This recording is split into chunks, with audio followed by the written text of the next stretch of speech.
Olá, um bom dia a todas e todos que nos dão a honra de participar de mais esse Oriz Podcast Macro.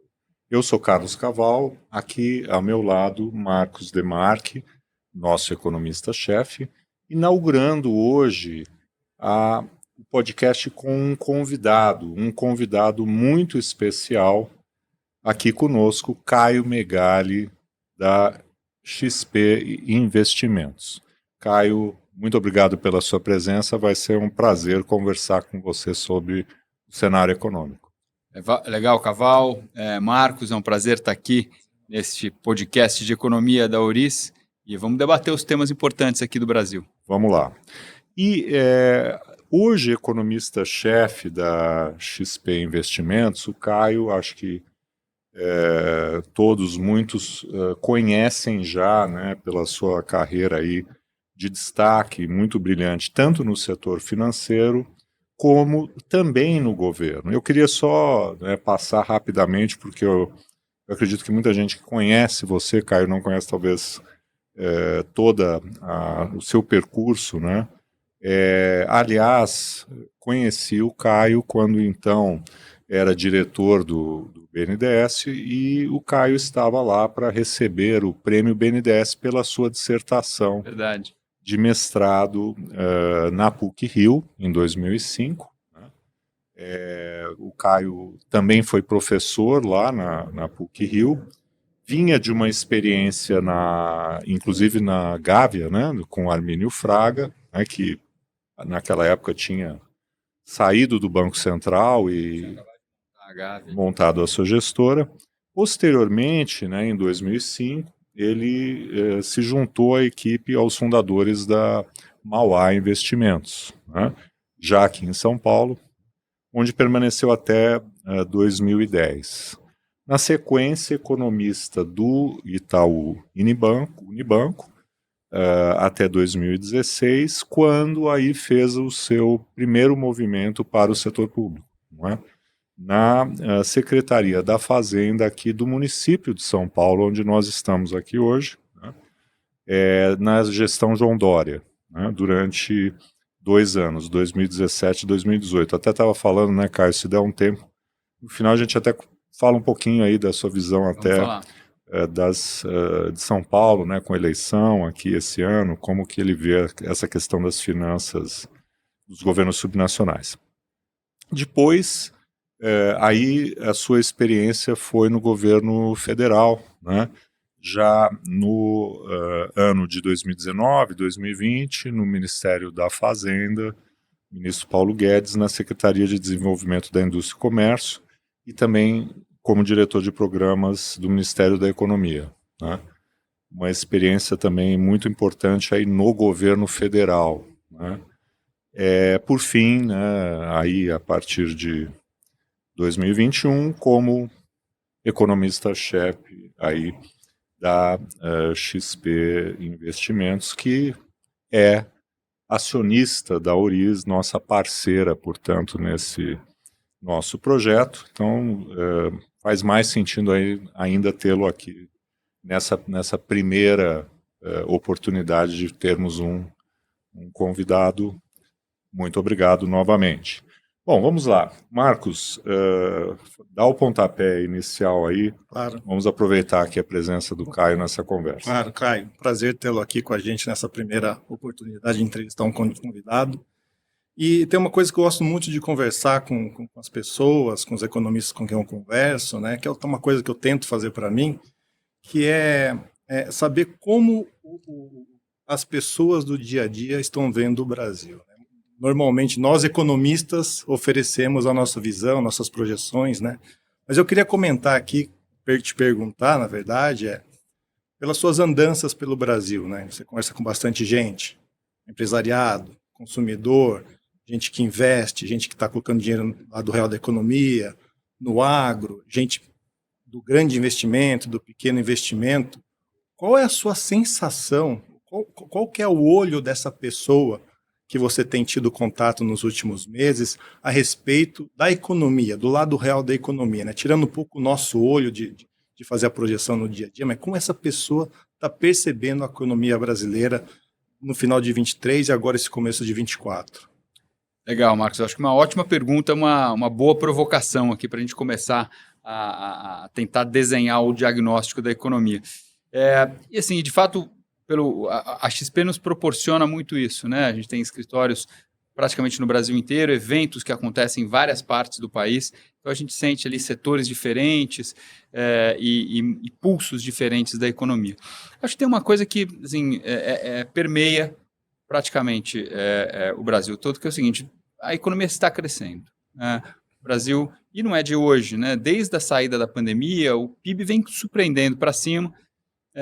Tem uma discussão ali se é uma surpresa por conta de maior produtividade, reformas do passado, ou se é impulso de demanda, mas o fato é que as pessoas sentem essa demanda na ponta e, de forma geral, se a gente dividir os indicadores de confiança, né, eles normalmente dividem em confiança corrente e expectativas do futuro.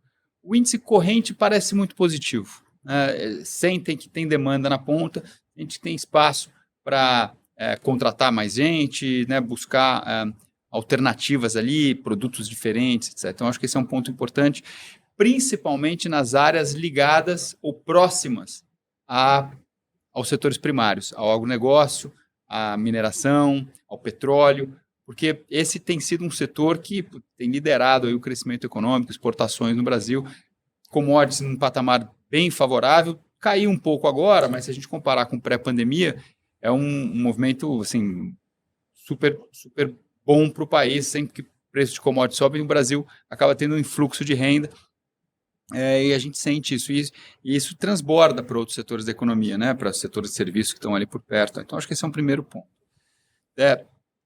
Segundo, aí já um pouco mais cauteloso, olhando mais para frente, acho que não há assim, uma desconfiança. Não, essa política governamental era assim, aquela era assado, então neste governo não dá para investir, ou dá para investir, o outro não dá. O Brasil é maior do que isso. As pessoas falam, olha, independente de quem ganhar a eleição, no dia seguinte vai ter demanda, vai ter atividade econômica, o mercado consumidor é muito grande. Não é por aí, mas eu sinto uma incerteza, principalmente do lado tributário. E tem duas linhas aqui que estão perturbando, digamos, o planejamento das empresas. Uma é as medidas de curto prazo para fechar a conta desse ano e do ano que vem. A gente sabe que falta dinheiro, né? Então, o governo tem a todo momento lançado mão de mudanças de benefícios, novas tributações, alterações de interpretação de legislação. Falta dinheiro para o ano que vem. A gente sabe que uma parte dos recursos para 24 não vão se repetir em 25. Então, uma pergunta muito frequente que eu recebo é: da onde vai vir o próximo tiro, né? Onde vai vir a próxima... Qual setor? A próxima beliscada da Receita vai vir em que lado? Essa é uma coisa. E a outra é a reforma tributária, né? Que, assim, é um movimento super positivo, né? O Caval estava falando que, leu o meu histórico aí, passei pela Secretaria da Fazenda Municipal, pela Secretaria da Fazenda Federal. A gente sente que a complexidade tributária é um peso, de fato. Então, a reforma tributária é um golaço, é uma coisa importante. Há muitos governos a gente vinha lapidando uma boa reforma. Acho que essa reforma que foi aprovada, a casca está legal. Agora, a gente precisa preencher a casca. Ninguém sabe qual vai ser as alíquotas, como é que é o sistema de crédito. Os jornais têm trazido essa incerteza dos empresários, então a regulamentação precisa vir rápido, para tirar um pouco da frente essa... hoje eu acho que as empresas não têm muita noção de quanto que vai ser e como vai ser o sistema tributário brasileiro daqui a 4, 5 anos. Então, como é que você vai investir a longo prazo se falta essa informação? E me preocupa discussões no Congresso de, olha, quem sabe a gente deixa para o ano que vem, isso não é tão prioritário, quando na verdade me parece ser alguma coisa da ordem do dia. E então, temos eleição municipal esse ano, né? Temos eleição municipal, então é importante o governo correr com isso, apresentar logo a proposta, abrir logo a discussão, o Congresso se debruçar sobre esse tema, porque senão a gente fica numa situação muito desconfortável, porque a Constituição tem um sistema tributário e as leis complementares e ordinárias têm outro sistema tributário, né? Naturalmente, Isso, ainda que lá na frente seja uma coisa muito positiva, a reforma, deixa o empresariado com um ponto de interrogação. E nesse contexto que você está colocando, onde há elementos, né, positivos aí, também incertezas aí ligadas ao contexto fiscal, tributário, eu queria perguntar sobre a visão que vocês na XP têm sobre 2024, né? O ano mal começou e nós já temos visto aí muitas revisões ocorrerem na direção de um PIB mais elevado, ou ao menos alguns analistas sinalizando um viés mais positivo. Acho que inclusive é o caso de vocês, Caio, no caso do primeiro TRI, né? Inclusive muito útil o tracker que vocês fazem, que vai aferindo, né, ao longo do trimestre. E o fato é que a gente mal tem dados aí sobre o mês de fevereiro, temos praticamente só dados aí do mês de janeiro, e já há um viés mais positivo para o PIB de 2024. Então, se você pudesse, primeiro fala um pouco do 24, mas também isso dentro do contexto desse erro sistemático que tem ocorrido ao longo dos últimos anos, onde a gente tem sido sempre surpreendido, felizmente, né, não mais como na década passada, por um PIB maior do que o projetado. Na década passada era o contrário. Como que você está vendo esse viés aí positivo do 24 e do período recente? Perfeito. O ano começou positivo nesse sentido, né? Porque o nosso primeiro relatório mensal de cenários, nós aumentamos a projeção de PIB, diminuímos a projeção de inflação, aumentamos a projeção de arrecadação do governo e aumentamos a projeção do saldo comercial. Pô, né? Quer mais o quê? Né? Foi assim, para todo lado, foram notícias positivas. Uma parte delas, porque o ano passado também foi pior, né? Eu acho que a gente teve uma inflação ainda preocupante, o fiscal, o ano passado foi muito ruim, né? Então tem um pedaço aqui que está melhor, porque o ano passado puxou coisas negativas para trás, mas especialmente da atividade econômica, é bem o que você descreveu, né? A gente tem o nosso tracker lá do PIB do primeiro trimestre, começou com meio, já está com 0,8 de crescimento. Os dados de janeiro vieram até estranhos de tão fortes. Tá todo mundo meio querendo esperar fevereiro para saber, peraí, deixa eu ver se vai voltar um pouco, se é isso mesmo e tal, mas está com toda a pinta de que o PIB esse ano vai crescer pelo menos uns 2%. E nos últimos 2 anos foram 3% de crescimento, quase, e lá em 21 foi perto de 5%. Então, assim, é uma boa sequência disso. Mesmo 20 surpreendeu para cima, né, na hora, né, na queda, não caiu tanto quanto se esperava, e depois teve uma resposta positiva. E aí tem 2 lados. Um lado dizendo o seguinte, olha, o Brasil fez muitas reformas nos últimos anos, então tem um ganho de produtividade. Aí quando você erra uma vez, erra a segunda, erra a terceira, quando você vai errando muito sistematicamente, que provavelmente os parâmetros do seu modelo estão mal calibrados, né? Tem um ganho de produtividade que é mais difícil da gente enxergar como economista, né? A gente normalmente olha ao longo do tempo e vê a produtividade melhorando, que pode estar explicando isso. E, de fato, o Brasil fez reformas importantes, né? Da tributária aqui mais recente, até trabalhista, previdenciária, todas as concessões, né? Marcos legais, muita coisa mudou e deixou o país mais atraente. Agora, também tem um lado conjuntural, né? Que também acho que explica essa boa performance da atividade. A expansão fiscal que foi feita durante a pandemia foi bastante forte, tudo bem, era importante ser feita ali, os juros foram para 2%, os juros voltaram, mas o fiscal não. E, aliás, isso é uma coisa que a gente tem visto em várias partes do mundo, nos Estados Unidos, inclusive, né? A política monetária se normalizou, os juros se normalizaram, viraram até contracionistas, mas o fiscal continuou expansionista. 22 foi um ano de muita expansão fiscal, ano eleitoral, e 23, principalmente por conta da PEC da transição, que elevou as despesas públicas ali em quase 200 bilhões de reais, também um ano de muita expansão. Então, é difícil você separar o que é estrutural, produtividade, e o que é, porque essa constante esses constantes estímulos, né? Aliás, na Expert, a gente tem aquele evento de meio do ano ali, que a gente reúne 30 mil pessoas, 40 mil pessoas. Sim, participamos, inclusive, no ano passado. Vocês participaram lá de forma bem bacana, você esteve comigo num painel ali, né, que a gente discutiu política fiscal, e a gente teve a oportunidade de conversar com o ministro Haddad, né? E foi um papo bem agradável, assim, bem informativo, mas em determinado momento ele falou: o Brasil está crescendo e eu não sei como um país pode crescer com 13,75 de Selic. Ele solta essa ali no meio da apresentação. E eu rebato: olha, ministro, mas também com esse aumento de despesa, também tem aqui né? Então, eu acho que essa parte aqui ainda... E o Banco Central menciona isso nas suas análises, né? Na ata do último Copom. Aliás, ele já tinha mencionado na ata do Copom anterior e mencionou nessa do Copom desse mês, dizendo o seguinte: olha, tem transferências governamentais, tem que também está mantendo o mercado de trabalho aquecido, aí tem renda do trabalho que vem.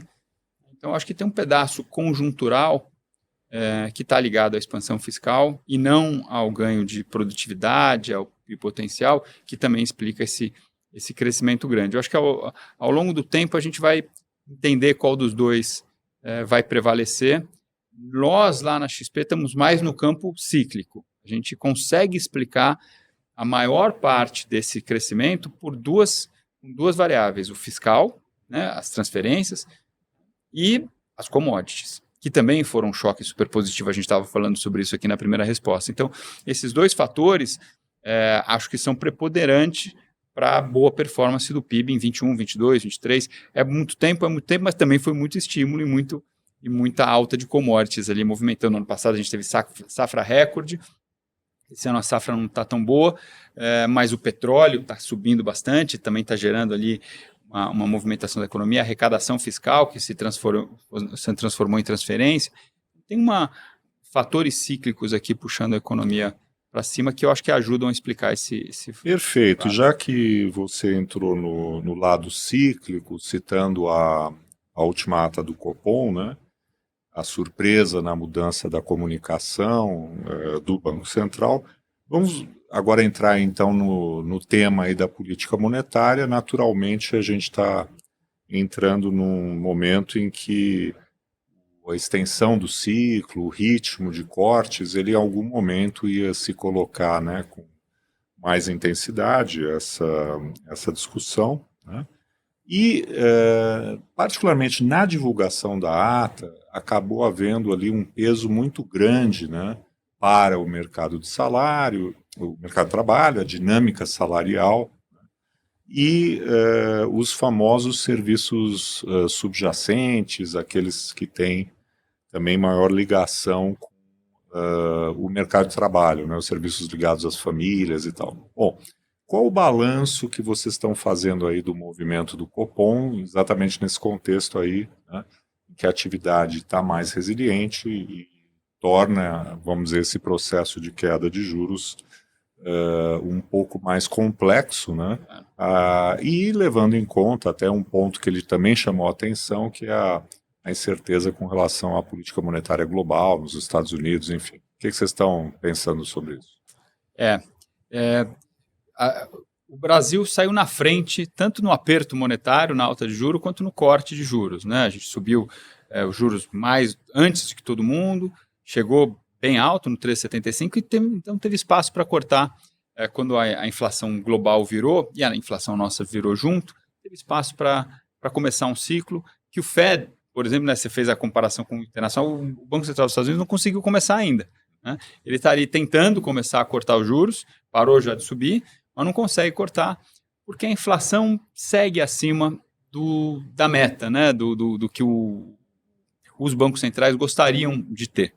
A gente tem uma inflação, a meta dos Estados Unidos é 2, a inflação lá está rodando a 3 e pouco, a nossa meta aqui é 3, aqui a gente está rodando a 3,5, 4, isso está acontecendo em vários países, porque eu acho que o pano de fundo disso é essa normalização não completa da pandemia. O monetário normalizou, só que o fiscal não. Então sobrou um rabicho de inflação ali, ligado a esse estímulo fiscal, que não vai embora.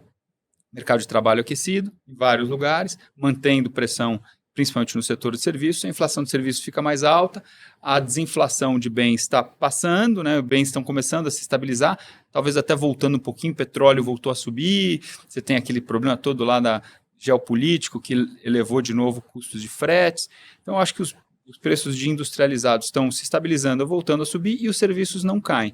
Então, a inflação caiu daqueles picos muito elevados lá do pós-pandemia, mas não caiu tudo que podia. Então, o Banco Central aqui começou a cortar, mas agora está começando a pensar, talvez eu não consiga ir tanto quanto eu achava. Ainda não falou isso, mas eu acho que ele vai acabar falando. E o Banco Central dos Estados Unidos, que no ano passado sinalizou que ia cortar, né, na última reunião de política monetária do ano passado, o presidente do Fed, né, o Jerome Powell, que é o Banco Central dos Estados Unidos, sinalizou: estou quase cortando aqui, o mercado se empolgou, né, as bolsas subiram e tal. Aí quando virou o ano, ele olhou bem os dados e falou: na verdade, acho que não vai dar, pelo menos não por enquanto. E aí o mercado deu aquela arrefecida, e eu acho que aqui a gente está indo um pouco nessa direção. Nós cortamos os juros, começamos nos 50, muita gente achava que a gente ia poder acelerar para 75, né? E agora o que o Banco Central está dizendo é o seguinte: olha, talvez eu desacelere para 25 para ter mais certeza do movimento. E, de novo, né, na nossa visão, o que tem por trás ali é uma política fiscal expansionista que segura a inflação ainda acima da meta. Nossa projeção de Selic no final do ano era 10%. Né? Eu lembro. A gente estava um pouco mais conservador. Nesse início de ano, commodities caíram, alimentos caíram, eu falei: acho que eles vão um pouco mais. Acabamos indo para 9%. Agora eu estou mais no meio do caminho, né? Especialmente com esses dados mais fortes, a gente está achando que a inflação vai ficar mesmo em torno de 4%. Se a inflação é em torno de 4%, eu acho que a Selic é 9%, 9,5% talvez, até para contrapor o efeito expansionista ainda dos gastos, né? Que são gastos primários e gastos que a gente chama de parafiscais, né? A gente está vendo os bancos públicos voltando a conceder mais crédito, o BNDES também. Nada assim num nível preocupante, mas quando você soma todos os efeitos e tendo em vista que a meta de inflação é 3%, e a inflação hoje está correndo em 3,5%, 4%, você fala: a inflação já está acima da meta. Os juros estão caindo, o crédito está voltando, a política... quase derrubei a água aqui. A política fiscal é expansionista. A impressão é que a inflação, ela, como se fosse um avião arremetendo, sabe? Ela foi chegando perto da meta, e eu acho que o risco agora é ela subir de novo. É verdade. E pode chegar ali para perto de 4 e pouco, e assim, ainda que seja relativamente baixo para o histórico brasileiro, é acima da meta. Né, e eu acho que convém ao Banco Central, em algum momento, no mínimo, fazer uma pausa para observar. E acho que nesse campo a gente está bem próximo, porque nós vínhamos com a previsão, temos de 9 também, mas hoje com um viés aí de ser um pouco mais. Acho que estamos aí dentro desse contexto de mais para 9,5 do que para 9, e aí tem um ponto fundamental nessa discussão toda, que é o câmbio, né? Nós vínhamos, né, com a expectativa, pelo menos nós tínhamos, de que houvesse espaço para apreciação nesse começo de ano, e isso acabou não se configurando. Né? Assim, como não poderia deixar de ser, né, numa conversa de economista sempre aparece o assunto câmbio, né? Eu queria te colocar um pouco de como a gente na Ouriça está olhando, e queria entender se você está indo com a mesma cabeça, se pensa um pouco diferente, né? A gente tem alguns vetores se colidindo aí na questão do câmbio. Chamo atenção para aquilo que você já disse aí nas suas respostas, né? Uma balança comercial extremamente robusta, quase 100 bi de superávit ano passado, um déficit em transações correntes super baixo, né, do ponto de vista histórico, né? Uma pujança do agro, do minério, do petróleo, eventualmente, né, alguns frutos que ainda serão colhidos, aí, quer dizer, muitos frutos provavelmente na questão da transição energética, que pode continuar trazendo dólares para o Brasil. Esse é um vetor, né, do dólar aqui no Brasil cair. Só que, na nossa opinião, tem dois outros vetores que vão na direção contrária. Um deles é o fiscal, né, que é talvez o nosso calcanhar de Aquiles, né, da economia brasileira. Acho que atua na outra direção, preocupação, incerteza, tudo isso que você já colocou, né? Mas a gente também tem um outro vetor, talvez aí mais global, que é os Estados Unidos crescendo num ritmo forte. A gente tem uma pujança também do setor corporativo americano com resultados fantásticos das empresas, sem mencionar a história da inteligência artificial, que a gente não tem certeza onde pode desembocar. E uma classe de ativos, né, que na década anterior à pandemia não existia praticamente, que é a renda fixa americana. Estou te colocando isso porque, no final das contas, os Estados Unidos está trazendo muito dólar para a economia, crescimento, bolsa, juros, né? Então acaba meio que sugando recursos do mundo inteiro, né? Eu queria entender como você, seu time na XP, está olhando essa colisão de vetores, né? Vetor de dólar mais para baixo para dar balança, mas Estados Unidos forte pressionando dólar para cima, né? E o fiscal como calcanhar de Aquiles nosso aqui. O câmbio era um dos fatores que nos fez mudar de 10 para 9. Né? Eram duas coisas, assim, a gente viu commodities caindo e o câmbio com um fluxo melhor, né? uma sensação de que ele poderia dar uma escorregada para 4,60, 4,50. Nós temos 4,70 de projeção, não mexemos ainda nisso não, um pouco por conta dos fundamentos que você colocou, mas eu acho que assim, eu pensaria em duas etapas. Primeiro, estrutural, né? Onde nós estamos em termos de câmbio histórico. Estamos valorizados, desvalorizados, porque quando o câmbio está muito desvalorizado, ou muito valorizado, desculpa, é quando você pode ter movimentos rápidos de depreciação. Quando ele já está muito desvalorizado, é difícil esticar muito mais. Até porque as coisas começam a ficar muito caras, né? Tem a teoria por trás disso, é a teoria da paridade de poder de compra, né? Que é aquela primeira que a gente aprende na faculdade de economia e tal, né? E eu gosto muito de fazer essa comparação, e a gente fala muito com pessoa física, né, que não economistas, e eu trago assim, essa ideia para as pessoas pensarem um pouco no nível da taxa de câmbio, né? Que as pessoas falam, o câmbio pode dobrar? Pode, ele era 2 em determinado momento, foi para 4. Só que quando o câmbio era 2, era aquela coisa, a gente viajava para fora e trazia malas e malas de compras, era tudo muito mais barato. Eu me lembro em 2010, quando nasceu meu filho, você pega a série histórica do câmbio, era um ponto que o real teve mais valorizado. Minha esposa foi pro exterior e comprou roupa para ele até 10 anos de idade. Né? Era assim que a gente fazia, porque era tudo muito barato. Então estava errado o câmbio ali, né? Tava a sensação. Agora é o contrário, agora a gente vai e não consegue tomar um café lá fora que dói no bolso. Então isso é um sinal que, assim, que é muito difícil o câmbio. É fácil o câmbio sair de 2 e para 4 naquela circunstância, é difícil o câmbio sair de 5 e para 6, 6,5 nessa circunstância, né? Porque as coisas começam a ficar muito baratas aqui, aí começa a ter influxo de capitais, essa coisa. Então, acho que estruturalmente a gente não vê o câmbio muito acima de 5. Quando você adiciona que o mundo quer comprar as nossas commodities, nós estamos com balança comercial mais favorável, é muito difícil mesmo ver o câmbio. Então, por isso que a gente falava, é daqui um pouco para baixo, esse um pouco na cabeça. Agora, tem os riscos que você mencionou. Né? E eu adicionaria acho que o fiscal aqui, além do fiscal, tem muito ruído político, né? A gente vê, às vezes, o câmbio está vindo, o mercado está melhorando, aí tem ali um ruído em alguma empresa pública, ou a gente viu isso recentemente, o câmbio volta, tá? Então parece aquela coisa meio cerca elétrica, né? Que você põe a mão e tira, né? Porque dá sempre alguma coisinha. E tem eleição nos Estados Unidos. E vai ser uma eleição polarizada, agressiva, aos moldes latino-americanos, né? Então, assim, quando você tem uma situação como essa, aumenta a aversão a risco no mundo. E aí não é nem porque o dólar tem que ser mais forte, mais fraco, é simplesmente por uma questão de aversão a risco. Aí as moedas, principalmente de emergentes, acabam sofrendo mais contra o dólar de forma geral. Então, nesse ambiente, o real se descolar das outras moedas e se valorizar sozinho, parece difícil. Então, eu acho que a gente vai acabar tendo um câmbio. E curioso, né, quando a gente olha para os últimos cupons, todo mundo faz isso, né? Os economistas de mercado fazem muito isso. Quando tem cupom, pega lá uma tabelinha, como é que estavam os indicadores econômicos nos últimos vários cupons, o câmbio não sai do 4,90. É impressionante. Às vezes ele sobe um pouco, às vezes mas ele está assim muito... Volatilidade muito baixa. Muito baixa, muito próximo ali do 4,90. Parece mesmo que eu acho que a gente não vai ter grandes movimentos da moeda, pelo menos a ponto de nem de atrapalhar a política monetária, mas também não de ajudar, que poderia, né? Se o câmbio desse aquela valorizada que todo mundo imaginava no início do ano, e para 4,5 ou abaixo disso, aí eu acho que daria uma aliviada na inflação de curto prazo, o BC poderia cortar um pouco mais de juros, mas isso realmente não aconteceu.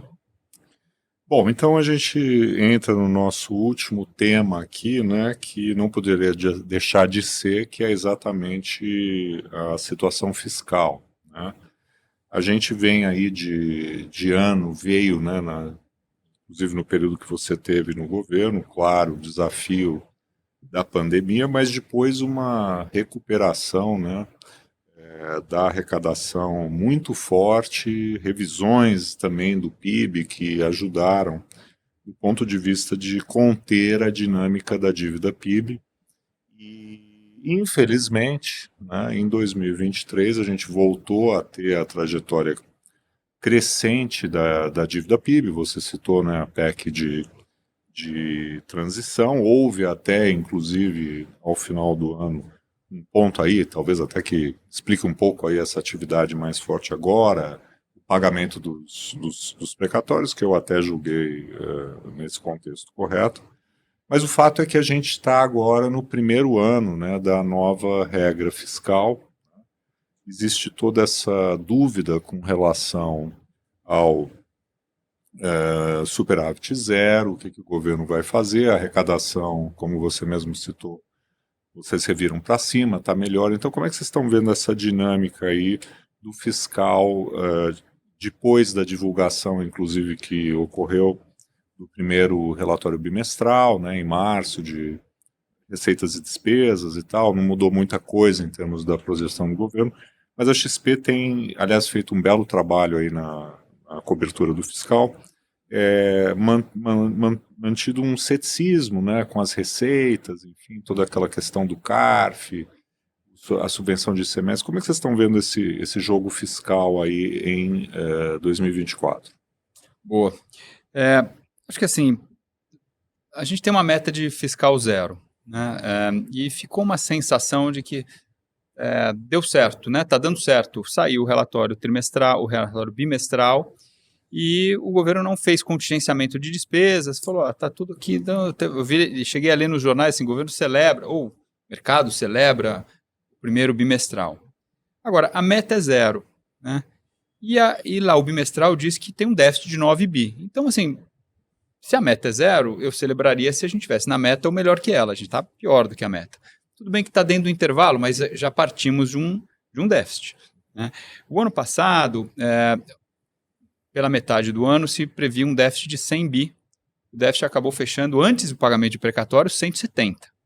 Então já foi ali, ao longo do segundo semestre, 70% maior a despesa, né? A gente acabou concentrando no ano passado, né? Você lembrou um ponto importante, o arcabouço fiscal começou a valer esse ano, no ano passado não, né?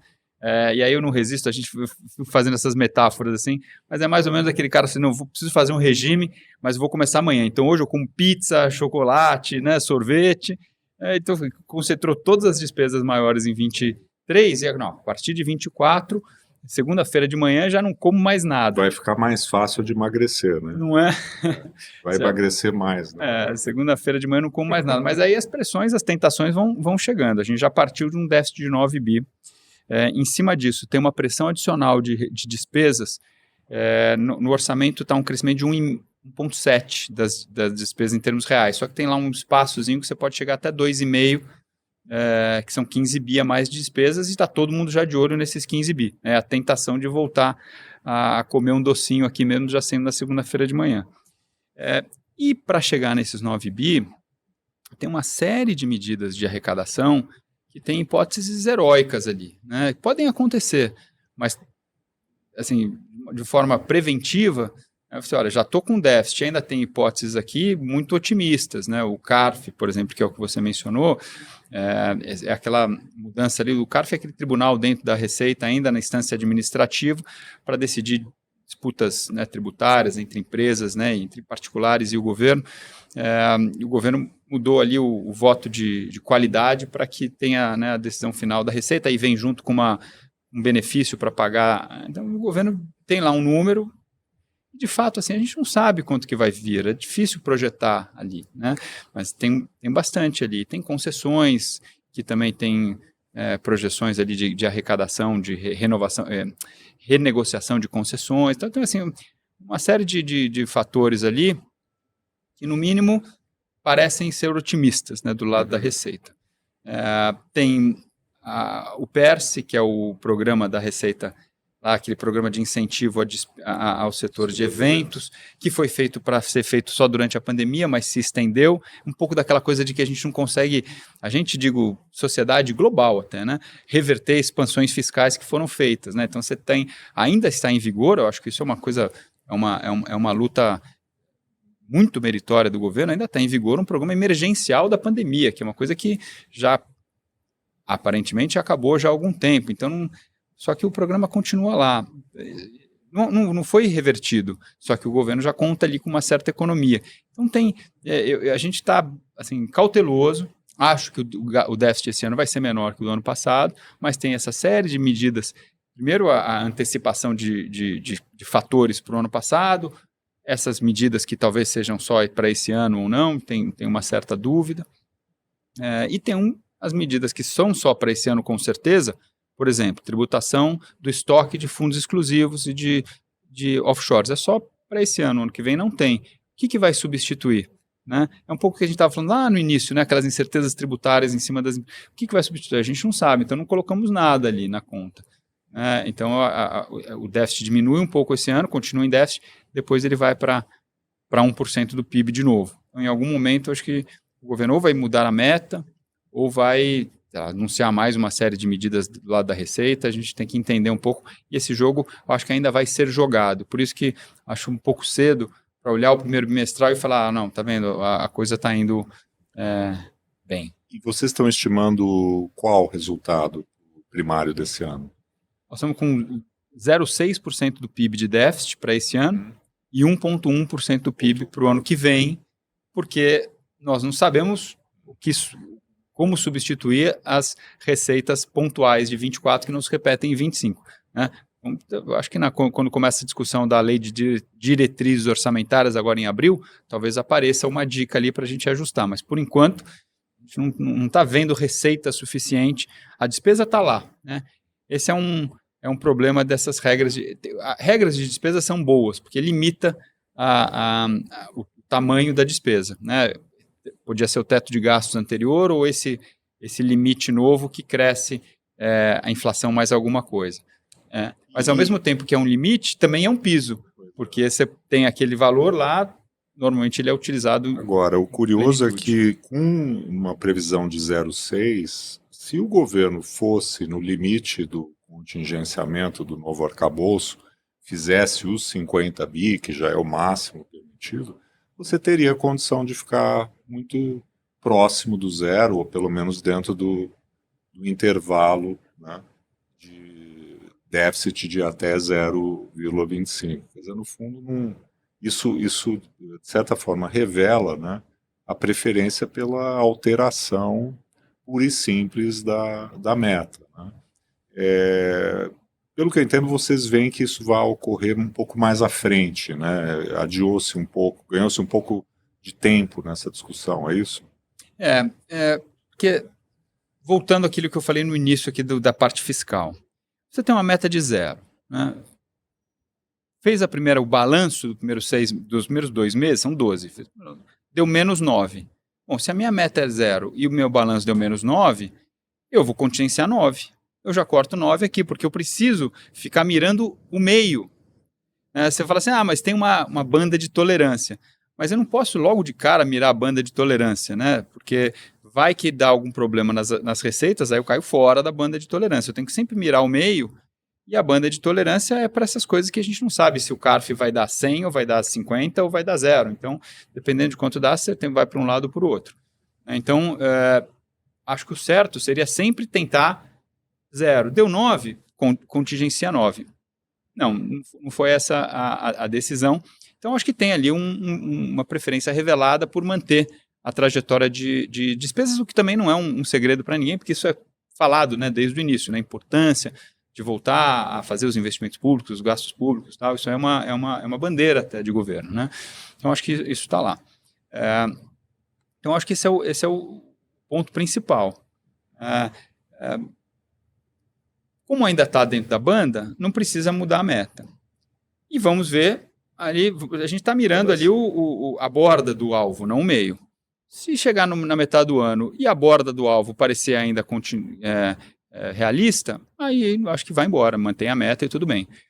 Como nós achamos que parte daquelas receitas não vão se confirmar, aí você vai escapar um pouco da borda. Aí não tem jeito, porque se você está para fora da borda, do limite, aí por imposição do próprio arcabouço, você tem que fazer ali medidas de ajuste e contingenciar, né, e tentar pelo menos trazer. A gente nunca, você também já esteve lá, também na Secretaria do Tesouro, Caval conhece isso melhor do que eu.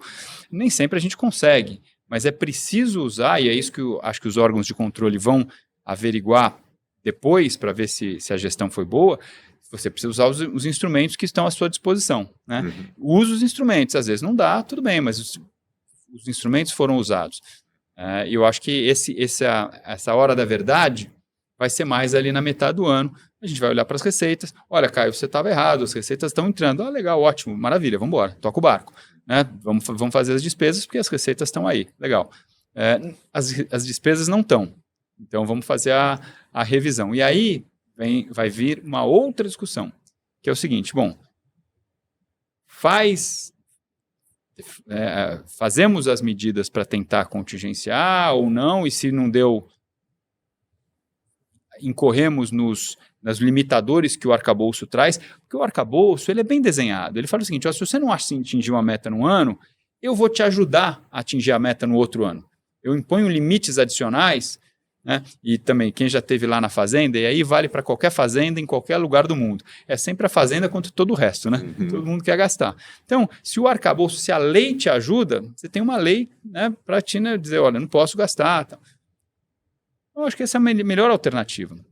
Chega lá, frustrou as receitas, contingencia o que dá e depois incorre nos gatilhos que vai ajudar a trazer de volta para a trajetória. A pior coisa vai ser, não, então muda a meta. Porque aí você deu o drible no arcabouço. Perfeito. Bom, eu não resisto aqui a fazer uma última pergunta, já que você falou das fazendas, né? A gente teve aí também em março o anúncio pelo governo de um alívio, né, para a dívida dos governos subnacionais, sobretudo estados, mas também grandes municípios, como São Paulo. O programa do Juros por Educação, enfim, ainda teremos mais detalhes sobre isso, né? Como que você vê a situação dos governos subnacionais nesse momento? E eu acho que, em particular, até, né, aproveitando sua experiência, aqui no município de São Paulo, né, que você teve lá como secretário, e um ano de eleição e tudo mais, como que você está vendo esse contexto subnacional? Assim, acho que o tema subnacional é um tema delicado, né? Porque o governo tem ali as suas restrições para as despesas. No subnacional, a restrição é o caixa. Se tem dinheiro, gasta. Né? Então, quando você faz programas como esse, enfim, você está estimulando as maiores despesas. Ainda que você coloque ali, não, é para despesas de boa qualidade, né? Ensino técnico, etc., a chance disso, quando cair lá no caixa dos tesouros, né, você carimba como ensino técnico, aí troca o que era ensino técnico para acha outra despesa aqui, é muito fácil de essas despesas acabarem virando simplesmente despesas correntes adicionais. Nos últimos anos, foi feito bastante transferência do governo federal para os municípios, né, e estados. Durante a pandemia foi um volume avassalador de recursos, muito além do que foi a perda de impostos durante a pandemia, que quase não aconteceu. Aconteceu no primeiro momento, depois a economia voltou muito forte, os impostos voltaram, então, mas as transferências aconteceram, então o governo federal já tinha dado uma boa irrigada nos caixas estaduais e municipais. Teve o aumento do Fundeb, né? Então, além da questão da educação já ter ali seu dinheiro carimbado, com os mínimos, etc., o Fundeb, que é uma transferência adicional, foi incrementada nos últimos anos de forma bastante expressiva. Então, assim, eu acho que a gente precisava olhar com cuidado essa questão das transferências, porque acaba virando uma coisa mesmo, se tem o dinheiro, acaba gastando, e se acontecer, vai ser a 40ª, 90ª, sei lá quantagésimas vezes que o governo federal ajuda estados e municípios. Então, isso vai criando uma estratégia de o tempo todo voltar, né? O Marcos Mendes, que é um dos principais economistas fiscais e está lá próximo da gente também, fazendo muita discussão, ele escreveu um paper que está lá um artigo, né, que está lá no site do INSPER, que ele documenta todas essas salvadas, né, do governo federal para estados e municípios, e tem um alerta adicional, né? Esse tema dos juros, né, do abatimento de juros para ajudar a aumentar gastos de educação, tem que passar pelo Congresso, né? E esse é tipo da medida que é ladeira abaixo, né? É facinho passar. Todo mundo vai querer gastar esse dinheiro a mais e talvez coloque mais coisas. Não, por que só ensino técnico? Por que só educação? Saúde também é importante, cultura também é muito importante, esporte é muito importante, transporte é muito importante, e aí vai embora. Né? E há aqueles entes que nem dívida têm, né? E vão dizer, poxa, mas justo eu que não tenho dívida, não tenho nenhuma compensação. Bem colocado. Então, me dá aqui um dinheirinho a mais também, porque eu também, né, mereço, também sou filho da sociedade, né? Da União, né? Sou filho da União aqui, então... eu acho que é assim. Agora, de São Paulo especificamente, São Paulo eu acho que está numa situação bem equilibrada, Carlos. Nós temos ali uma sequência de boas gestões financeiras, né? Não é porque eu participei, não, eu sou só um a mais ali, mas o secretário do Tesouro, hoje, Rogério Seron, me antecedeu como secretário aqui na cidade. Anterior a ele, Marcos Cruz também foi excelente secretário. Depois os secretários que me sucederam também, sempre com foco bastante forte no fiscal. O secretário atual, que é o Luiz Felipe Arellano, e que é um servidor de carreira que, né, teve junto com a gente ali durante todos esses anos. Talvez seja o melhor deles, né, de todos. É um belo técnico. E São Paulo se beneficiou com alguns movimentos, né? Nós fizemos a reforma da Previdência, que foi importante.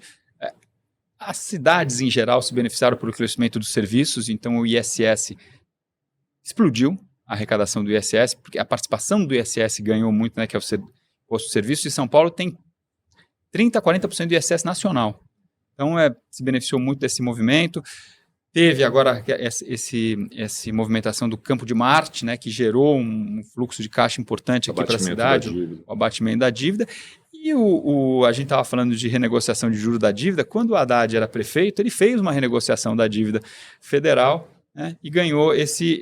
Inclusive retroativo, etc. Tal. Então, eu até olhei e falei assim, eu acho que o Haddad está retribuindo ali também o que aconteceu na gestão dele também para outros municípios. Mas, assim, de forma geral, a situação é confortável. E eu sinto, Carlos, assim, eu não tive em outros municípios, né, mas eu sinto que, pelo menos, a Fazenda Municipal de São Paulo, ela passa muito ao largo do ciclo político eleitoral. Então, a minha impressão é que, não só, eu acho que a gente não vai ter desarrumação por conta da eleição, como quem quer que ganhe vai estar ali bem amarrado para manter as finanças. Assim esperamos, né? Vamos torcer que assim seja, e acho que chegamos aqui no limite de tempo que a gente tem. Também não queremos abusar aí da paciência, né, dos nossos ouvintes com relação à economia. Mais uma vez, Caio, super obrigado, um prazer tê-lo aqui nesse nosso primeiro evento com um convidado. Espero que possamos convidá-lo e contar com a sua presença no momento futuro. Muito obrigado, um prazer a conversa aqui, como sempre. Espero vê-lo novamente aqui no futuro. Maravilha, Marcos, Carlos, foi prazer para mim também. Muito legal essa parceria da XP com a Auris. E espero que a gente continue trabalhando junto e vocês continuem aqui nos demandando e consumindo os nossos materiais. E sempre que vocês quiserem, a gente vem aqui, faz um novo debate, revisa o cenário, até porque o cenário é tão dinâmico que novas coisas sempre aparecem. A gente vai esperar umas 2, 3 revisões, te chama de novo para não fazer todo mês. Muito obrigado, então. Boa tarde. Obrigado, até mais, gente.